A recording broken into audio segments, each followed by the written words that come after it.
The Digital Science Speaker Series showcases amazing people doing innovative things for research.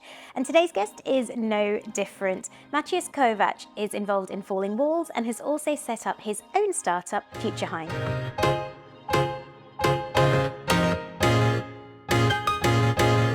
Matyas, thank you so much for joining us today. We're at Falling Walls, and I think we're going to cover that today anyway, but I wondered whether you can tell us a little bit about yourself, your background, what brings you here.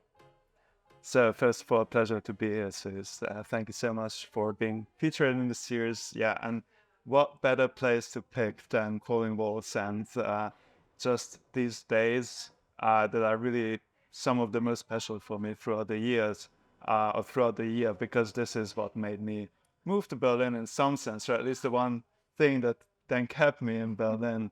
Falling Walls, where I've been working since 2016, so even pandemic included, this is my seventh Falling Walls now, I think, so that's quite a lot. Wow. And well, yeah, we get to the details later, but that's pretty much what literally brings me here and what makes this encounter so, yeah, a bit emotional and special for me. Oh, it is. I mean, it's such an inspiring place. But for those that don't know anything about Falling Walls, can you sum it up in a few sentences? What is Falling Walls?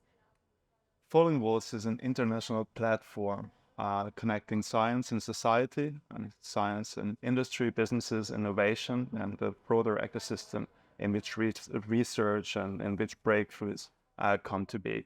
Falling Walls was founded and started as a conference in 2009 on the 10th anniversary of the fall of the Berlin Wall.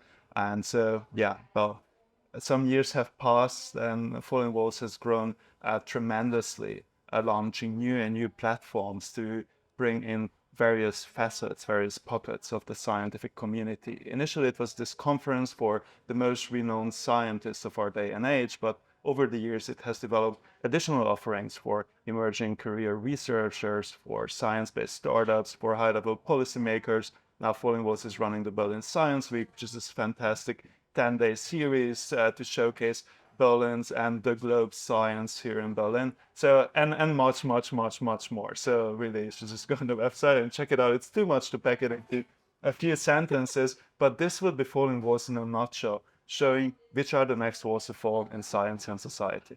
Oh, I love that so much. So you talked about these different facets, these different strands. Can you tell us a little bit more about what those are, how they represent the different facets of research and progress in research as well? And maybe a little bit about the fact that it's not just a few days in November. There are events that happen throughout the year that lead up to this, aren't there, in some of these strands? Absolutely, they are. So again, just taking it back to the genesis of Falling Walls as the Falling Walls conference, but it has morphed into the Falling Walls Science Summit. Today is a 3-day event, where, just to make some sense for those who might not know Falling Walls, the first day is the day of the pitches, as we call it, where Falling Walls Lab, Engage, Venture are being presented and run. These are essentially pitch competitions in various ways, but essentially condensing a lot of knowledge into very few minutes, and then having people come from around the world who are doing exceptional work as early career researcher or as a science engager, science communicator, or a science-based startup to become one of the most amazing things of the year, which we call the breakthroughs of the year. But before we get there, so on the 8th, the second day, is the Falling Walls Circle, which are various tables, as we call it. These are tables bringing together high-level decision makers, industry leaders, science representatives, research and technology organizations, politicians. So really like the platform to showcase what are the most pressing and relevant topics in science and the broader science ecosystem and how we can potentially tackle those. And now with these 2 days of warm-up, in a sense, we arrive on the 9th of November, which is the day of the fall of the Berlin Wall, which is when the original Falling Walls conference took place, and now it's the Falling Walls Science Summit, really the pinnacle moment where we showcase the breakthroughs of the year, the scientists and their projects in 10 different categories, ranging from natural sciences through science and the arts to social sciences and much more.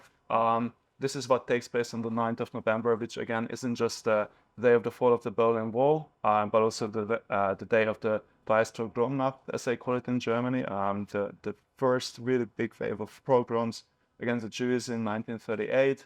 And so this is an incredibly historical day here in Berlin, and this is something you have to understand and comprehend when you come to Falling Walls, and they then make sure that every year we do commemorate what has to be commemorated, but also use this to look forward, to look towards the future, and to see how we can make a more open and more just and more fair and a more sustainable world to live in.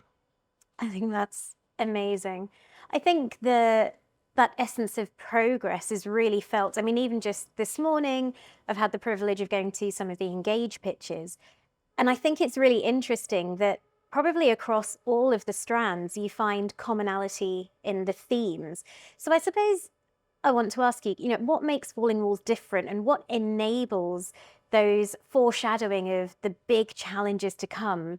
What enables that? How do you engineer that? Okay, that's an incredibly difficult question. I wouldn't know where to start, but if anything, Falling Walls is made so special by the people who come here. And these people, these are mostly scientists, or at least people interested in science, interested in the breakthroughs that are happening today and tomorrow, that are really pushing the needle in various disciplines, and whether it's a younger generation, or whether those who are really at the top, at the peak of the current science landscape, Nobel or its other awardees, those who are household names from the various sections and various domains and disciplines. This is really what makes Falling Walls unique, to have this all come together, and the whole world come together here in Berlin on this very historic day. Beyond that, what also makes Falling Walls special is that, well, you refer to it, that you can engineer this to some extent, and the very meeting design that is underlying to what you can experience here, that there are many things intertwined, but also a lot of things running simultaneously. So you have some sense of FOMO, while regardless of where you are, and regardless of in which segment or in which section you are, you just get this incredible intellectual load that just keeps you floating through these days and like soaking up everything. Yeah. Of course, to then have some long tail of decompression, I guess, over the days after Falling Walls. Yeah. It's almost physically, mentally, emotionally exhausting, but in a very positive, very fulfilling kind of a way, I suppose. Can you tell me a little bit about the impact of Falling Walls? Maybe can you even choose one favorite story from Falling Walls in all your years of being involved? Well, there are a lot of favorite stories. I don't know which one would be the best to share on camera. Yeah, jokes aside, but yeah, I mean, of course, the first one, I guess, is always special. And to me, like coming here for the first time after I had applied to work at Falling Walls, and I remember watching the videos of like previous year's editions and looking at the website and like whatever you find, and it was really a love at first sight, and that still by no means compares to the experience when you're there in that space, and when you experience the intensity of the incredible people that come together from all over the world to develop ideas together, to develop projects together potentially. And over the course of the years, we, as a foundation, many of the colleagues who work at Falling Walls put a lot of effort into also create various ways to, even if not very specifically measure parts of the impact, because a lot of this, you're involved heavily with events. So you know that in some instances it's very hard to measure, like what measures do you put on serendipity, what measure do you put on collaborations that might just come together like years down the line. But I think like what we can safely say is that Falling Walls, especially this incredibly important realm of early career researchers, of science-based startups, of people who are just at the beginning or somewhere in the early phases of their careers, Falling Walls has created an incredible launch pad to capitalize on, and to to network on, and especially from what we hear from people who aren't from the Western Hemisphere, and what it does to them in their own respective home countries, and what it means when it comes to engaging through and with science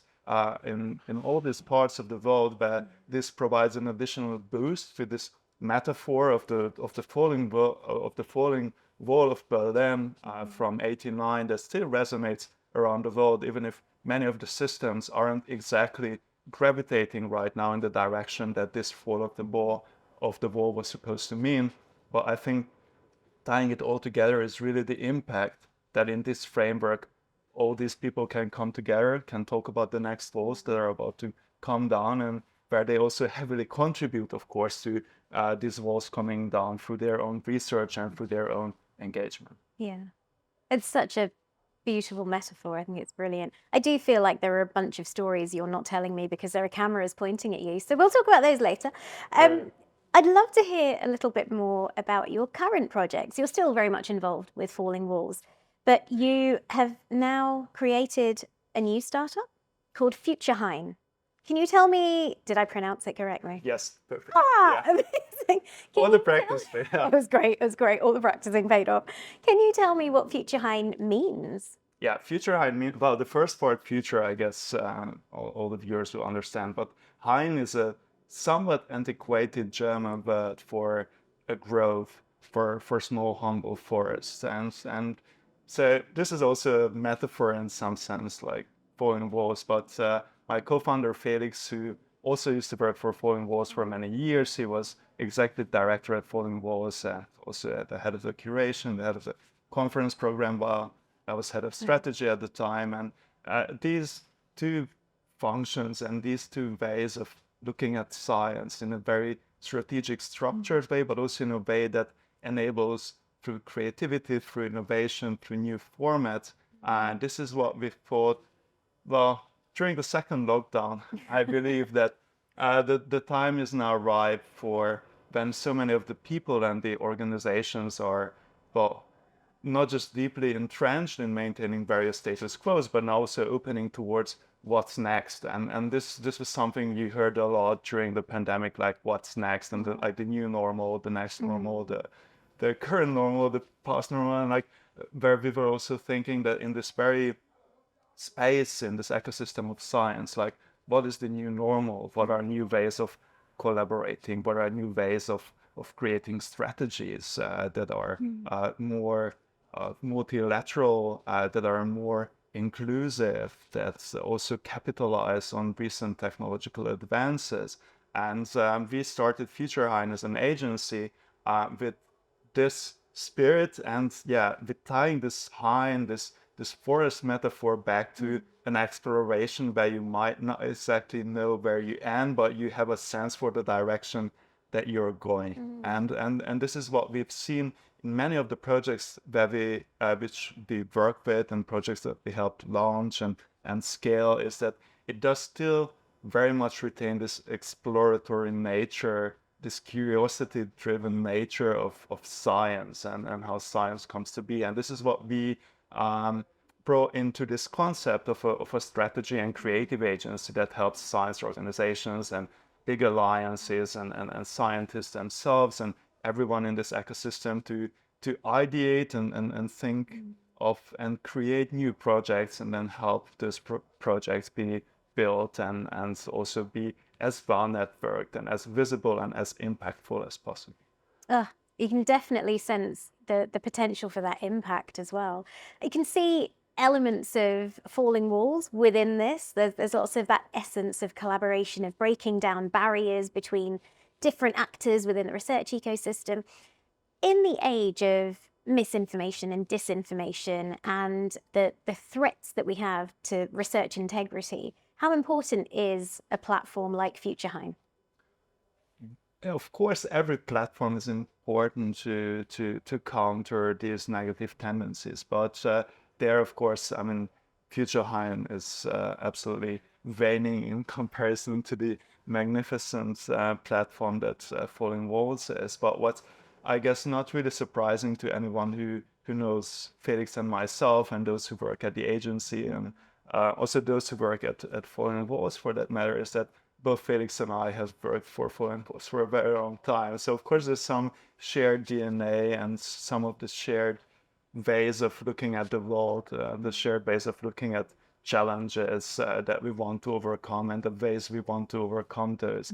And there, Falling Walls does deliver a lot of great examples. And now, since futurehain has been in existence for almost 3 years, we too have delivered examples on how you can work in a more transparent, more open, more collaborative manner. And there, especially when we are building and designing campaigns, this of course is something that is absolutely key to take the information as the very departure point and to, well, do speculations even in the realm of the information or the well-founded basics in projects when you think about the future. And of course, you might not know where you'll end up in 5 years or in 25 years or in all these grand processes of thinking about today's grand challenges and tomorrow's grand solutions. And with all that, yeah, we do not know exactly where we'll land, but this very exploratory nature is what we take in and where we